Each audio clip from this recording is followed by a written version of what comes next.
Welcome to PCMC. I'm Mike Bongiorno. I'm joined today once again by our friend David Weiner. David, you remember, is a documentary filmmaker. He made In Search of Darkness, In Search of Darkness 2, and now the new film In Search of Tomorrow. David, welcome. Thank you so much, and I'm happy to be back in your realm. It's great to have you back. You're one of our favorite nostalgia curators. I'm still curating as fast as I can. You are doing a good job. You're doing a great job. Can you tell us a little bit about In Search of Tomorrow? Sure. In Search of Tomorrow is my new documentary. It's very much in the vein of the last documentaries I've been making, which is In Search of Darkness, Part 1 and Part 2, which are these super docs. And I say super in that they're like super length. They run 4.5 hours, and In Search of Tomorrow is 5 hours long.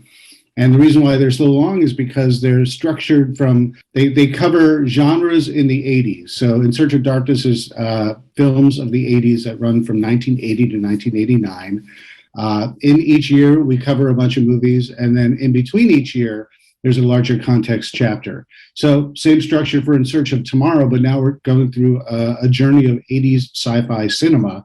The best and the most well-known, and a bunch of eclectic choices, and maybe a couple cult movies as well. Yeah, I mean, I kind of thought I was unstumpable, but you stumped me plenty of times.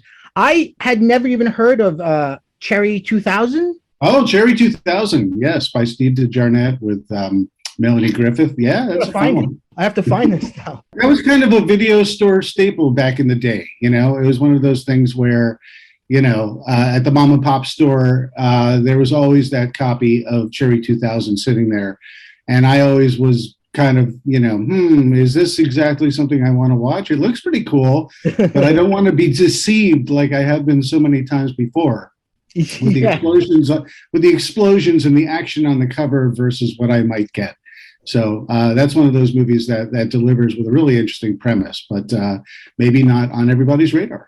Certainly not on mine. But it's interesting you say that, because I think one of the things about your films is they seem to be a virtual stroll through a video store. At the beginning of every, you know, as you said, you go year by year, and then there are sections in between the years of greater context. But as you go through each year, 81, 82, you'll begin a segment on a particular film by sort of virtually zooming into a wall of images, and then focusing on this is the one we're going to talk about. And, you know, this is maybe a younger person would say that's like scrolling through Netflix. But for me, arguably, it's the same kind of thing, right? Yeah. Swiping, strolling, kind of the same thing, moving our way through titles. Yeah. But that VHS box art is so evocative. Right. Great word, because that's true. Yeah. Yeah. The part of the conceit of telling the story with, you know, In Search of Tomorrow has 70 people from the era, whether they were in front of the camera or behind the camera, whether they were an actor or they're director or writer or composer or sound designer or an editor, you name it. Visual effects, practical effects, they're telling this tale. And it's interesting to hear stories from, like, I was going to say the conceit is that when you go from movie to movie, within each year, we have this wall of posters or, you know, VHS boxes, however you want to perceive it, but they're movie art. And it's sort of like you guess what we're going to hit up next. And then when we don't hit the one that you thought that we were going to hit, you're like, oh, we missed that one. But it's kind of a way of showing you that there's all this other stuff out there in this virtual, video store. Yeah, that's a really good point. It's a super doc, and it's you certainly walk away feeling like you got your time's worth, but it does suggest more. It's a beautiful invitation, right? There's stuff to look at here. One of the things I wanted to ask you about is I think there's a difficult job I think you have in this film, because In Search of Darkness, those films, the 80s and horror, there's a lot of different themes going on. There's a lot of different reactions to various stuff happening in politics, whatever, but it's basically one story. But with In Search of Tomorrow, something that I realized through watching a film is there's really two stories. Mm-hmm. And through the history of science fiction, there was sort of the great, big, beautiful tomorrow era and the, oh my God, we're going to kill ourselves era. Right. And in the 80s, both are happening side by side. E.T. comes out either the same weekend or the weekend after The Thing. Mm-hmm. You got There's the alien who's going to be your best friend and the alien that's going to kill you. Which one are you going to choose at the multiplex? Right.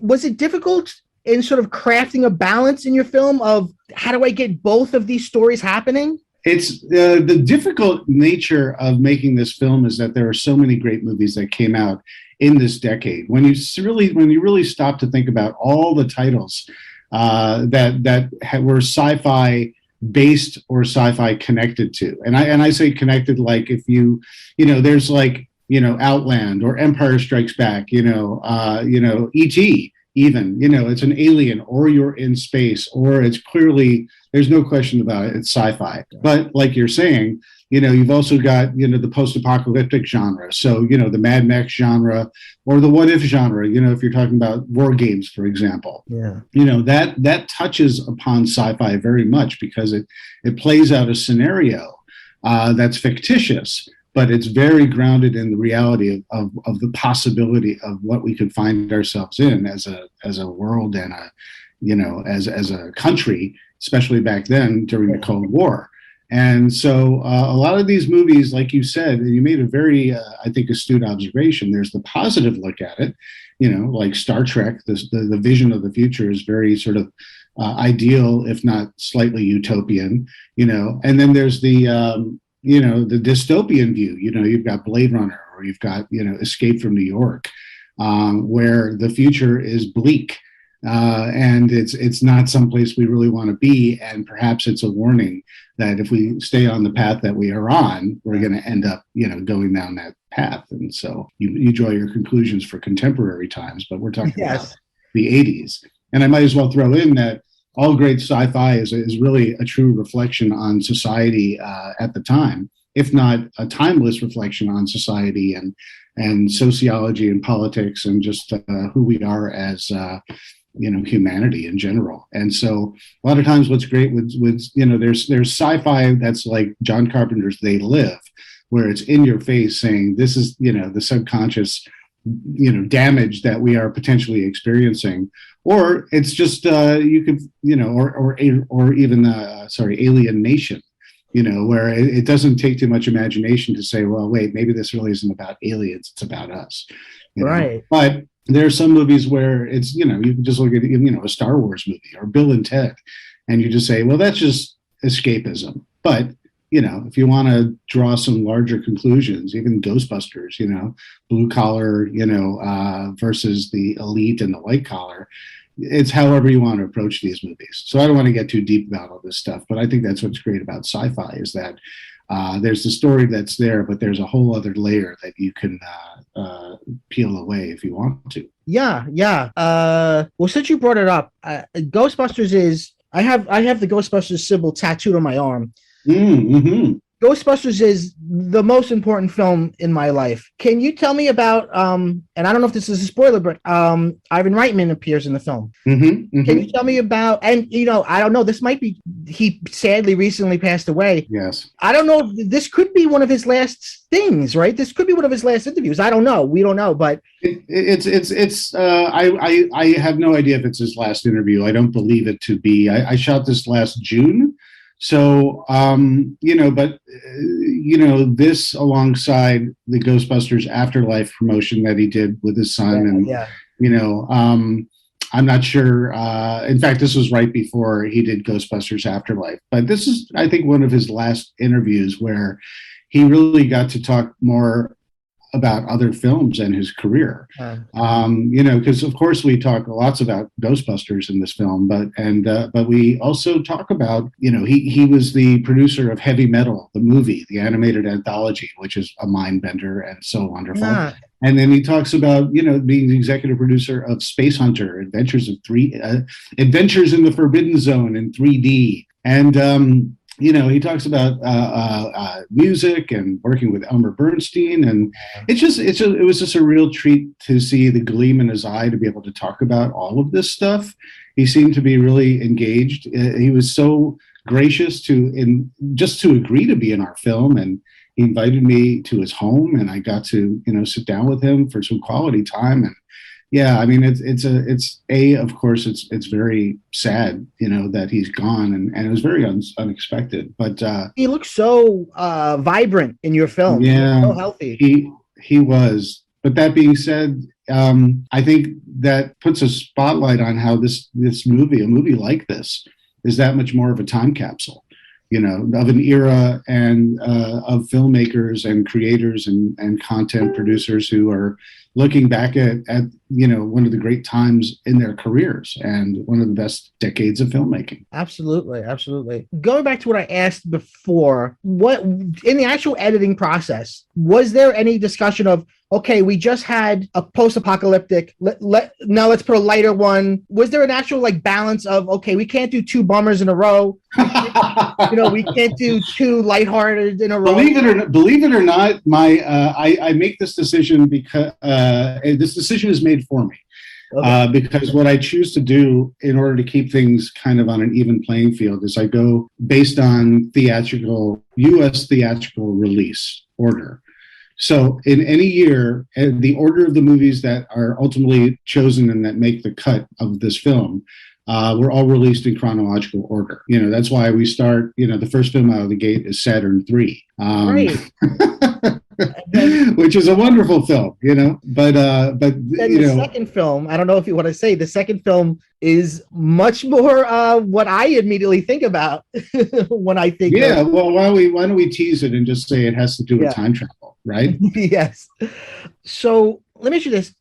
There's a lot in the film about production design and even some early CG and just a lot of the texture of these films. And I'm wondering if there's anything we were doing then that you wish we would do now in contemporary cinema. Is some methodology or even sort of a mindset of how to go about something. When talking about some, I don't want to give too much away, but talking about some of the films, one interviewee says, in one scene, you might have 5 different solutions. This is a puppet. That's a forced perspective.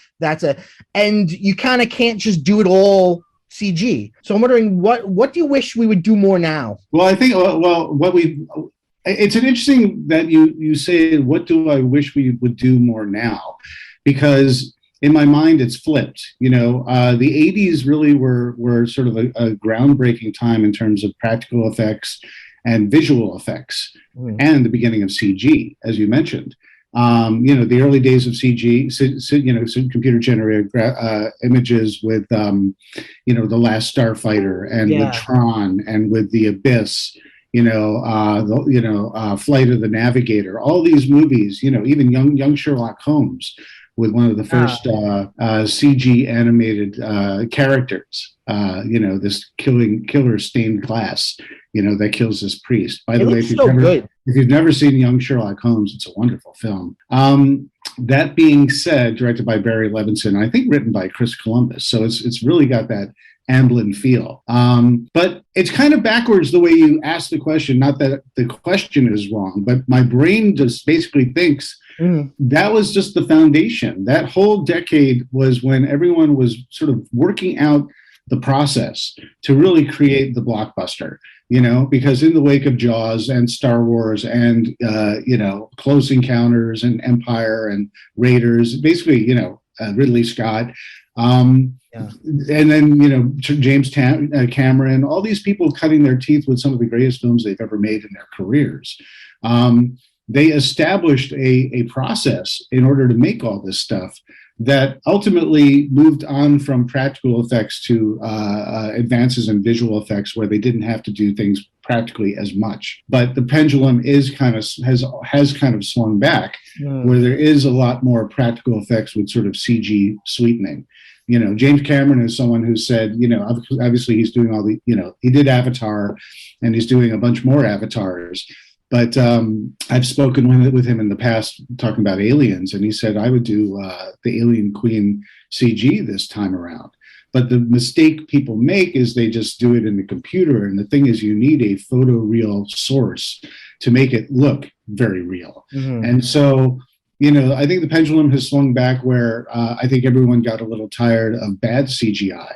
And CGI is sort of finding its niche now, in terms of we've accepted it, or we can't quite tell if it's CG, depending on the type of work it's done. Reminder that the best CG work is in a non-effects driven film, because then you don't know the CG is there. When it's an effects driven film, whether it's a Marvel, DC, Star Wars, whatever it may be, you're scrutinizing the spaceships and the landscapes and whatever you're seeing on screen as, is that real or does it look real?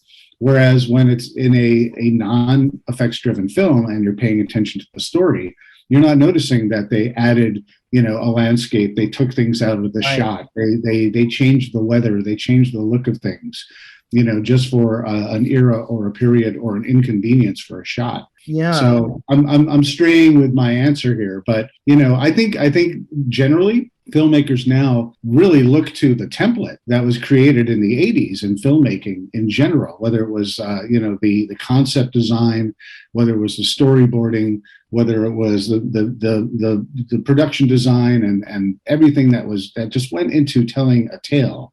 They have learned from, filmmakers today stand on the shoulders of the filmmakers who pioneered some really great moves back in the 80s. And that's really kind of how I see it. So what do I wish that films were doing today that they didn't do last time?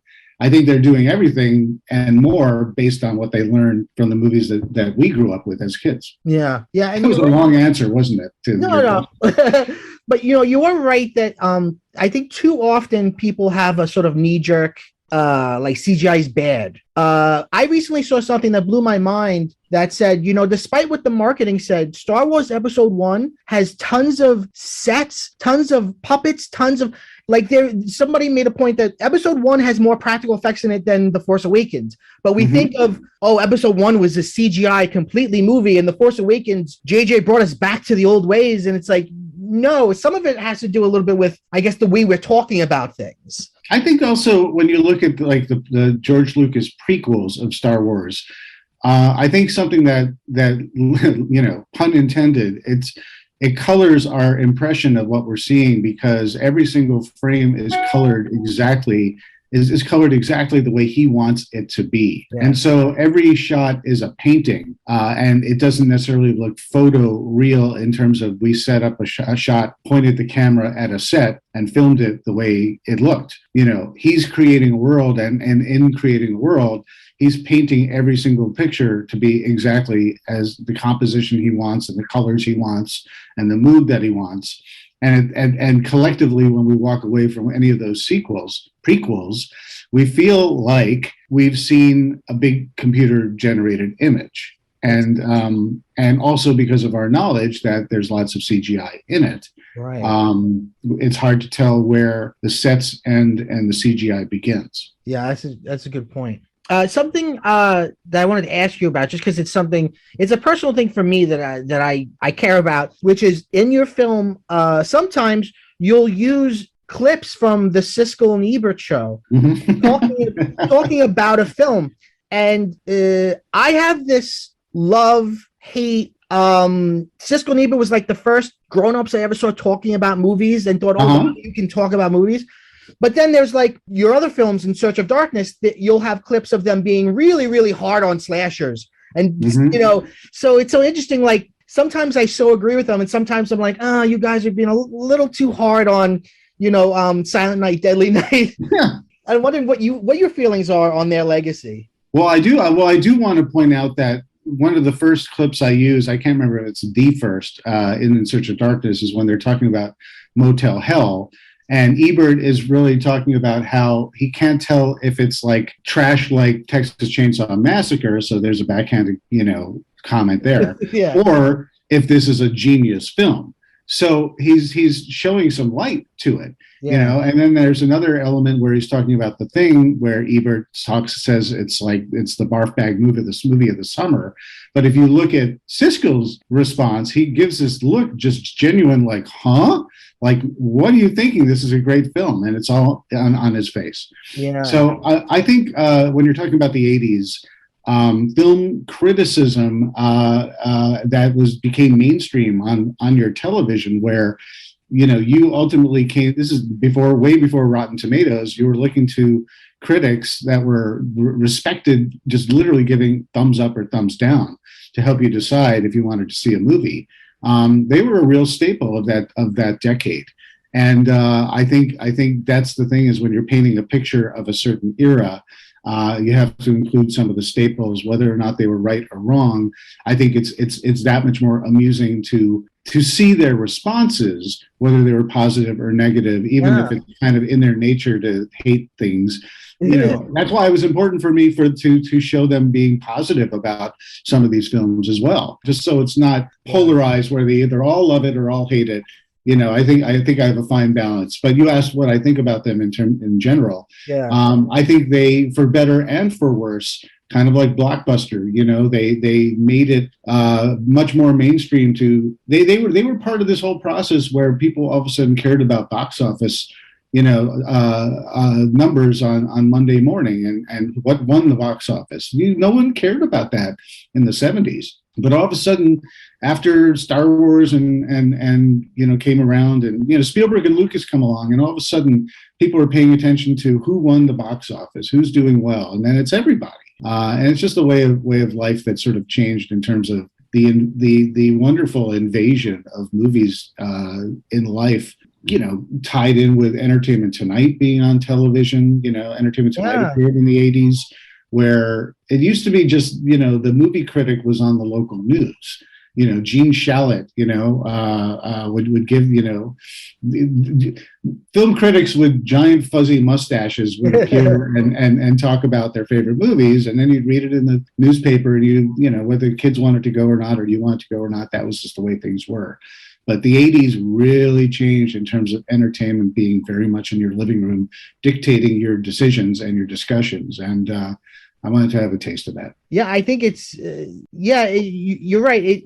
Along with the sort of VHS sort of aesthetic, it is the sort of, like, in some ways, a beginning of a certain type of film culture that we still have. And when you do see them loving something, it can't help but make you smile. I mean, there's a clip in your new film where Siskel's talking about Return of the Jedi, and he loves it. And it's funny because now people seem to be more jaded about that film, but he loves it. That's why I included that, because some of these movies, it wasn't for every single film, but some of these movies I was like, I want to insert a little Siskel and Ebert reaction if it can add something to the overall, feel of the film or the year or whatever or what have you. And I was shocked when they were defending Return of the Jedi as a great film that is just like the ultimate mastery of filmmaking and special effects at that time in 1983. I just thought that was, most people remember them for being so cynical. So I thought that was an important thing to include. Yeah, no, it was so fun. Going to when you were kind of just talking about. Although I'm sorry, I have to interrupt, but maybe I should have included, Statler and Waldorf, from the Muppets, as a balance to Siskel and Ebert being, kinder and gentler in some of these things. Yeah. When you're sort of constructing a segment on a particular film, when do you feel like it's done? When do you go, okay, we got a nice anecdote from someone on the production. We got there are these little bites, and they're, like I said before, they fill you up, but then also you want more. When do you know, like, okay, we said enough about this? It's tough. It's very tough because oftentimes there's more, and I've had to trim it back. Oftentimes these movie segments, they all last on the average about 3 or 4 minutes, sometimes a little longer. But in general, what I really want to do is I want to establish what is this movie about? Maybe insert a little bit of the theme of the film, some behind the scenes stories and anecdotes, maybe some of the response to how well it did or not. There's a bit of an alchemy to it, but it's not the same for every single film. But I often start with more, and then I kind of trim it down just because collectively, you wouldn't believe a 5-hour film is not long enough for all this stuff. But when you put all this stuff back to back, everything runs too long, and you have to start trimming. And it's a very difficult process. It's painful for me because I know that there's so much great stuff in there. But so I just have to sort of, I just have to whittle it down to its essence where there's some information in there that's hopefully new to people who know the film well. There's reinforcement of what you already know, but now someone from the movie is saying, yes, indeed, it's true that we did this. Yeah. And just a little bit of the love for the film or an explanation as to why the film wasn't loved and maybe why you should respect it a little more. Even if you don't like the film, you can understand what it took to make it. Whether we're talking about Howard the Duck or a film like that, there's a bigger story to it, Mac and Me. There's a bigger story to these things than the knee-jerk reaction to what the final product was. And I think that's really interesting. And to have talent from these movies participate in our film is just wonderful because you can get to hear it from them. Well, you brought it up. Let me ask you about Mac and Me. Okay. You're only waiting for your in. Okay, great. So this is no offense to anybody, you or the people who made that film, but when Mac and Me showed up in the film, I laughed. Because you had already done E.T., and I kind of was like, oh, okay, we're gonna do this, and the Paul Rudd thing comes up. So what was the thought behind that? You felt like it's got to be in here, or what? Well, here's the thing with a movie like this, telling the story of a decade. First off, I don't want to put blockbuster after blockbuster after blockbuster because that can be done. There were so many great, huge movies there. You really have to sort of get a little wider spectrum of filmmaking. But to me, what's most important about all these movies is that, and maybe I conveyed this to a certain degree, or maybe it just seeps through because I don't literally say it verbatim, but all these movies were important to us more than just the movie itself. It's the time, it's the people who we were with. It's what we knew and what we knew afterwards. A movie like Mac and Me, there's a whole younger generation of kids who went to the video store, and mom and dad, they saw the cover and they wanted to see the movie. Maybe mom or dad tried to talk them out of it and say, look at this one, look at E.T., and they'd say, no, here's a cute alien, I want this. Or E.T. wasn't available. But my point is there's a whole generation of people who love Mac and Me because it meant something to them as kids, and maybe that was what they saw before E.T. Maybe they never saw E.T. at all, maybe they saw E.T. and they realized Mac and Me was not quite E.T. and they still loved it, but they weren't allowed to talk about it because people would slam Mac and Me. Right. But to me, Mac and Me, however you feel about it, if you're going to have E.T., it's a thrill to have the guy who directed Mac and Me, Stuart Raphael, who also did movies like Philadelphia Experiment and Ice Pirates. He's a very established director. But the thing is, he wrote Passenger 57. But the thing is, this is an opportunity that came his way that ended up being a charitable endeavor for McDonald's. Right. And people like to say, it's a big commercial for McDonald's. Well, yeah, because there's a whole story behind why. And that to me was a compelling enough story to tell to validate this film, however you perceive it. Yeah, absolutely. Like watching it, the directors, the thing that really gave me pause or put me in my place was when the director said, I'm proud that I made a film where the protagonist is disabled. I thought that's pretty cool. Like there's nothing you can make fun of there. That is awesome, actually. And that is something to be super proud about. that was their motivating factor, was do like a kid meets an alien movie. But he found they very specifically wanted a kid who had spina bifida and was in a wheelchair, and they found this wonderful actor. And he keeps on saying, and it's true, and you have to just sort of move your mindset. It's for kids. It's for kids. I mean, going back to the prequels and Jar Jar Binks. I have many friends who were little kids when they saw Phantom Menace, and they laughed at Jar Jar Binks, and they had stuffed Jar Jar Binks toys, and it meant the world to them. And then they had to grow up and defend themselves. It's for kids. And it's like, if you think it ruins your childhood in Star Wars, then okay, so it's not for you. But guess what?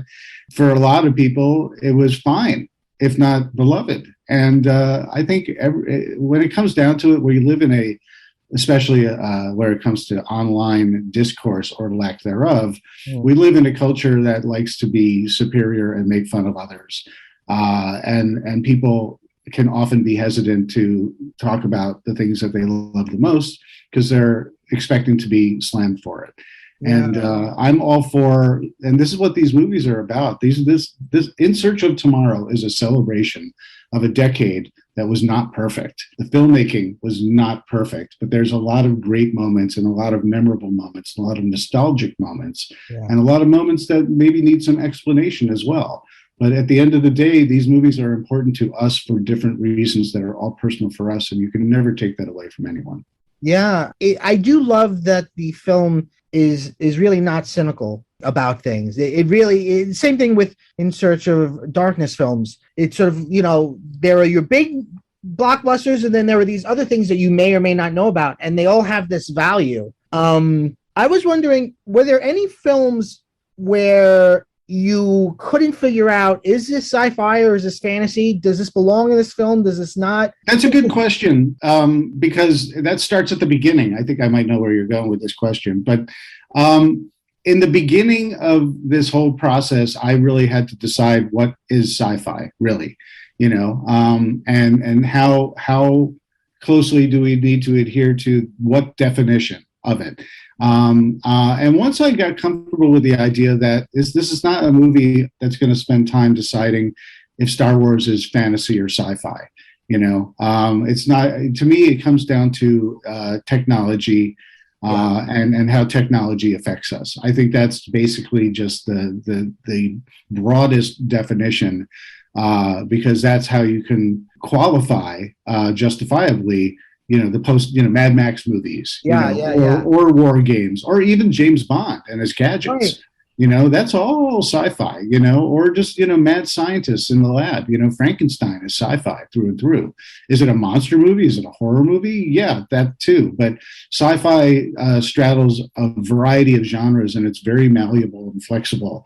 And for that reason, if you want to mix sci-fi and fantasy, or sci-fi and action, or sci-fi and horror, or sci-fi and what if, that to me was a qualifier, and allowed me to really, really explore a wide variety of very entertaining and well-known and eclectic films. Yeah, the borders are very fuzzy. I mean, there are things in this film that could have been in Search of Darkness. I mean, Ghostbusters could have been in Search of Darkness. Yeah, Ghostbusters is a great example of that. What is Ghostbusters? It does not sit in any category. Yeah. If I had a video store and I was required to put it in one category, I'd put it in comedy. Yeah, right. Exactly. But is it only a comedy? Of course not. There's supernatural elements. It's ghosts. There's ghosts. So is that a supernatural horror? No, it's Ghostbusters, and they have technology, to capture and capture the ghosts and, battle the ghosts and everything like that. It's like, it's the biggest debate, because In Search of Darkness, people are like, well, how come Aliens isn't in Search of Darkness? Yeah. And I've always known that I was going to get to In Search of Tomorrow, or hoped that I was going to get to In Search of Tomorrow. And I just thought, I think for me personally, that's, like I said, it's three films. It's an action film, it's a horror film, and it's a sci-fi film. But for me, through and through, if you have to choose one, it's sci-fi with all those other elements. Ghostbusters, to me, I don't see that as a horror film. You know, Right. it's just not. Maybe you're scared for a moment when a librarian There's a couple scares jump you. You know? scares. Yeah, but I think it's up for discussion and up for grabs where this belongs. Yeah. But I can't keep on repeating all these movies in all my movies. At least Right. when I first roll them out. So that's the challenge. Yet another challenge I experience with these films and what goes in and what goes out. Yeah, I mean, part of what makes Ghostbusters so cool is that you can't really pigeonhole it. I mean, what is it? By the way, did you see Afterlife? Yes, I did see Afterlife. What'd you think of it? You want to know how I feel about Afterlife? I think it's wonderful that Jason Reitman directed it, and that this kind of handing the baton with sort of the family heirloom, and Jason Reitman, I think, was at a perfect stage in his life after doing so many other films that he's a competent director. I think it had a real great sort of Spielbergian feel. Very Amblin, kind of like. Yeah, very Amblin feel to it. I loved the music because it was very much, like Elmer Bernstein's score. The rest, I don't want to go down that path just because I took it at face value and I admire a lot of its inventiveness. But I kind of have a 3-strike rule when it comes to defying logic. You defy logic once, I'm like, fine, that's cool, I don't care. Defy logic twice, now I'm paying attention to, all right, are you going to start breaking the rules that you established? Yeah. The sky is pink all the time, I don't care. It could be pink sky for the entire movie. But once you change it to green arbitrarily, then I'm like, you're taking me out of it. And so I'll leave it at that. With Ghostbusters Afterlife, I admire a lot of its intentions, and I was entertained by a lot of moments. But I got removed from the full appreciation by the 3-strike rule. You're not the first person I've spoken to with similar feelings, for sure. So as an animation nerd, I was really excited to see a couple of animated films make it into this film. And I don't know if that was something you were thinking about, like, we should, or because we haven't, or just the films that you looked at, did you go, well, how can we not talk about, How can we not? It's sci-fi. Just because the medium is different. I mentioned heavy metal before. That's as much fantasy as sci-fi, but that's like, it's these insane stories that are incredibly imaginative from a magazine that's very much, sci-fi. And just because it's animated doesn't mean it doesn't qualify. I think it's amazing storytelling. I mean, that I just sort of scraped the tip of the iceberg, if I'm going to mix my metaphors, right? Yeah. But it's like there were so many amazing animated films that were sci-fi films in the 80s as well. And again, it's so hard to choose what ultimately goes in, because each year really kind of has to have a balance with every other year. Right. Because there are some years, 82 and 84 specifically, where those were really stuffed with so many more titles that I would have and wanted to put in there. And I very reluctantly cut things that I even cut pieces for.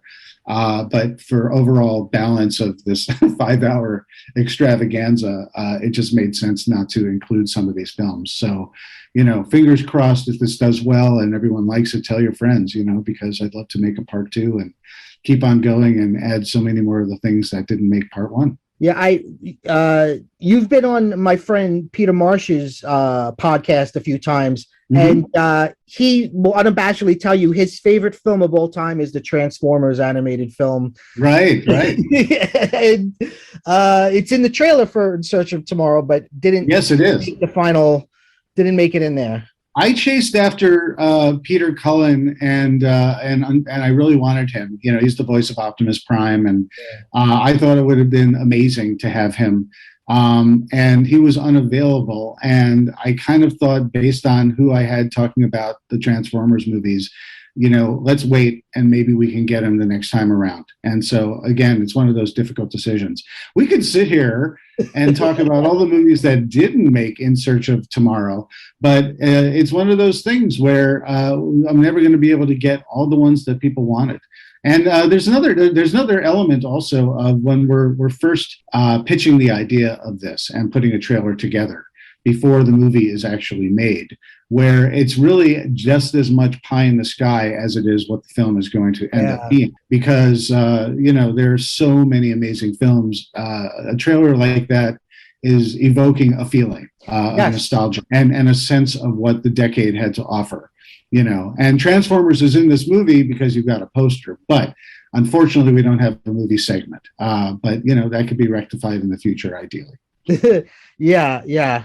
Well, so this is a kind of conceptual question that I just wanted to pick your brain about. They say that a decade doesn't begin on January 1st of that year, right? Like they say the 60s really began in 1964 when the Beatles won Ed Sullivan. So if you had to pick some films from the late 70s or early 90s that you wish could be in your film, what would you pick? There are a bunch of movies in 1979, the tail end, the Black Hole, Star Trek The Motion Picture. Both of those movies came out midway through December of 79 and played through 1980. So almost. I give lip service to Star Trek The Motion Picture. Black Hole sneaks its way into this movie in some way, shape, or form. But, time after time, having Nicholas Meyer in our film, who directed Star Trek Wrath of Khan, these are some of my favorite movies. Of course, Star Wars goes without saying, but I sneak some Star Wars in. I sneak some Close Encounters in. I have my way with some of these movies from the 70s by integrating them in by way of telling the story that I want to weave. And I guess you have to see the movie just to see how they find their way in, even if they're not movies. Yeah. By the way, I'm so glad that you said something positive about Star Trek: The Motion Picture, because I love that movie. Mm-hmm. I've never. I get why people love Wrath of Khan, right? It's boisterous and it's exciting and there's dogfights but I think Star Trek: The Motion Picture. I don't know why it seems like it's one of these films that people go, well, that's a bad one. And it's like, no, it's not. It's pretty awesome. I think it's comparable to 2001 to me. It's super deep and it's super Roddenberry. It's super like this guy's right. Totally in charge of the ship, and this is what he thinks about. It's a great film. I think it has earned its stripes over the years. A lot of these films, the perception of the box office, it wasn't a box office failure. Maybe let me rephrase that. The perception of the critical response when it first came out, that can resonate for a long time, and that could really shape the way people perceive these films. And so, for many, many, many, many years, I think a lot of people said, yeah, it's not good, especially when Wrath of Khan comes along. And, I think from story, in terms of, a comparison, it's much more exciting and kinetic and engaging. You just can't argue with that, but it's a different story that's being told. And I think anyone who wants to revisit Star Trek: The Motion Picture out of curiosity, if they set their expectations that it's a bit of a slower film, it's a monumental achievement of special effects. Yeah. I think the characters are great. They're very, very Star Trek, and they throw in a real interesting wedge between the characters who are friends, and they ultimately have to, with like the reappearance of Spock after he's chasing after full logic and really, we're getting into Trekkie territory, getting rid of his human side completely. And so when he comes in to help and he won't crack a smile or at least be friendly, and he's just a walking computer, I think when I was a kid watching that, I'm just like, what's the deal? I thought they're friends. Why is he being mean to his friends? But it's got one of the best scores of all the films. No shade to James Horner, because I love the James Horner scores, but the Jerry Goldsmith score, beyond the theme that just became the Star Trek Next Generation theme, that is one of the most beautiful, elegant, and haunting scores if you just want to listen to that on its own. And the whole scene where they see the Enterprise for the first time, it's long and it's languid, but it's so indulgent in the best way. It's like, this is a 5-minute scene of Kirk looking at the Enterprise with this beautiful music and just enjoy the hell out of it. It's so looking at his love, and why rush it? Right, exactly. Plus, they refurbished it, and it's got a whole new look. We need to take this in and really just enjoy it. I have zero complaints about Star Trek: The Motion Picture. And all I can say is that it's one of them that I find myself wanting to go back to over and over and over, just for a mood or a feel or just an enjoy. It's a different vibe than all the other Star Trek movies. And but I think Star Trek fans who are true Star Trek fans, most have come around to say this is really good. And it's the ones who are passive Star Trek fans who kind of dismiss it based on what they've heard in the past. That's my assumption or take on it. No, but you're right in the sense that all of these things change. Like we were talking before about the prequels. I have taught undergraduate courses in film. So some of my students will be 18 or 19 and they have nothing but love for the prequels. They don't understand, these weird old white guys on the internet who seem to hate everything. They're like, these movies are awesome. I saw it when I was a kid. And what am I supposed to go, no, you're wrong? Like, no, you're right. Well, think about it.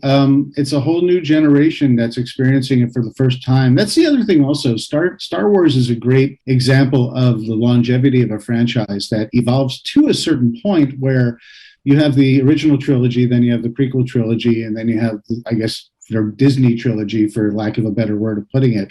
But there's a whole generation for each of these that owns these and loves them as theirs. Yeah. And everything else is the previous person's complaints or love for whatever came before it. And they have no reason to discern why one is better than the other when it seems to be to them a collective tale, part 1 through 9. So what's the deal? Why are you saying these don't count?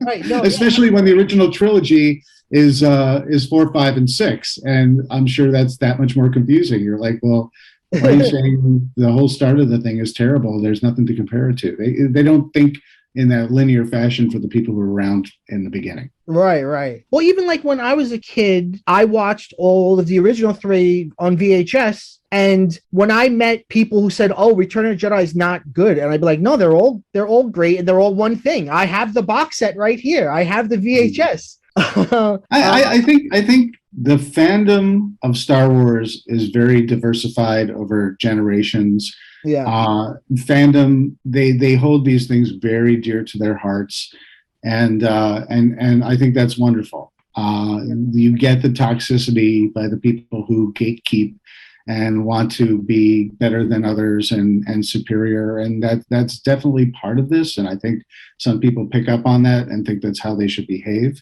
Yeah. But I think if you find the genuine fans who enjoy these movies just as escapism and don't have to sit there on some online forum defending it, they just like it or they don't. Yeah. That's all that counts at the end. Yeah. Well, the film is In Search of Tomorrow. I gotta tell you, last week I had COVID. Luckily, I was not. You sound great. Yeah, I was vaccinated and I was boosted, and it was not not terrible. But when it was bad, I watched this film and it gave me life. It cured me. I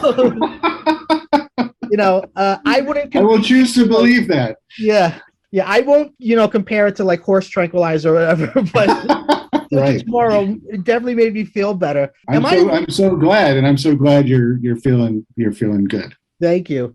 Am I allowed to ask you about what's going on with In Search of Darkness 3? Yeah. Go ahead and ask. Is that the question, or is there a question? Yeah. Is there a question after you're allowed to question? Yeah, we are in production on In Search of Darkness 3. That is happening. That's in production. We are doing interviews as we speak, not right this moment we speak, but we're aiming to get this out around Halloween. And, I'm doing lots of promotion for In Search of Tomorrow because it's coming out. It's out now. Yeah. I'll do the quick plug for that. We're running, a sales campaign between now and March 27th. So if you go to scifidoc.com, you can find out all the things you need to know about getting In Search of Tomorrow. But this is the only place you can get it. It's not on streaming. It's not at the store. You got to go to 80scifidoc.com, and you can get your name in the credits, which is super cool, and lots of other swag and things like that. And so please, if you're interested in this movie, check it out and tell your friends. In terms of In Search of Darkness 3, we did some crowdfunding. We're in production now, and it's more 80s horror. A lot of it is the kind of straight to video and shot on video and underbelly of horror. But there's still some theatrical stuff that we haven't touched on yet, believe it or not. I mean, there were hundreds and hundreds of horror movies that came out in the 80s. And so there's still lots of ground to cover. And so it's been real fun working with our own community of backers who love these movies. And asking everybody, what do you want to see in this movie? And you guys have responded, and we're putting in a lot of the stuff that you guys want, and probably everything that you want. But in terms of like literally saying, what do you want? We put a survey out, and a whole list of movies, were the ones that were voted on. That stuff is all going to be in this film. So this is like a community-driven movie project, which I think is pretty fun. No, it's pretty cool. It feels like it's a big party. It's a big conversation. It's, if you're an old nerd, it's gonna make you feel warm. If you're a young kid who's falling in love with movies now, I think if your films were out when I was like, 15 and just like saw the Scream movies and were like, oh, movies are good, I would have blown my mind apart. David Weiner, thank you so much for being here. Well, thanks so much. It's always a pleasure chatting with you. I'm glad you're okay. And I'm glad my movie could help cure you better than a horse tranquilizer. So that's the good news. We end every episode by saying, go bye-bye. Can you say go bye-bye for us? Davey, go bye-bye.